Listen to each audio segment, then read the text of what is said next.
আসসালামু আলাইকুম। আমি শহীদুল ইসলাম। আজ আপনাদের নিয়ে যাচ্ছি বাংলাদেশের একটি সুন্দর ও শান্ত গ্রামে, আনন্দীপুর, যেটি ফেনী জেলার সোনাগাজী উপজেলার অন্তর্গত। ফেনী জেলা বাংলাদেশের দক্ষিণ পূর্বাঞ্চলে অবস্থিত। এর পূর্বে চট্টগ্রাম, পশ্চিমে নোয়াখালী, উত্তরে কুমিল্লা এবং দক্ষিণে বঙ্গোপসাগর রয়েছে। এই জেলার অন্যতম গুরুত্বপূর্ণ উপজেলা হল সোনাগাজী। সোনাগাজী উপজেলা প্রাকৃতিক সৌন্দর্য, কৃষি এবং উপকূলীয় পরিবেশের জন্য পরিচিত। এখানকার মানুষের প্রধান পেশা কৃষিকাজ, মাছ ধরা, ব্যবসা এবং বিভিন্ন চাকরি।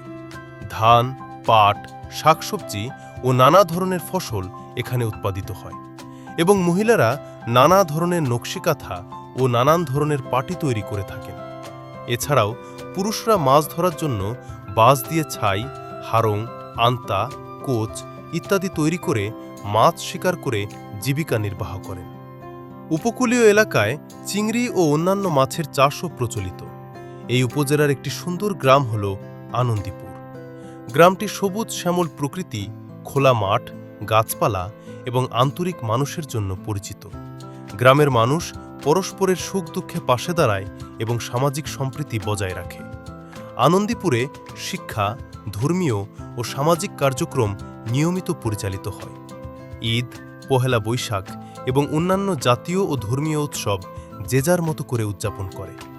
গ্রামের পরিবেশ শান্ত, নির্মল এবং বসবাসের জন্য অত্যন্ত মনোরম। আপনি যদি প্রকৃতির সৌন্দর্য, গ্রামের সহজ সরল জীবন এবং আন্তরিক মানুষের ভালোবাসা অনুভব করতে চান, তাহলে একবার হলেও ফেনী জেলার সোনাগাজী উপজেলার আনন্দীপুর গ্রামে ঘুরে আসতে পারেন।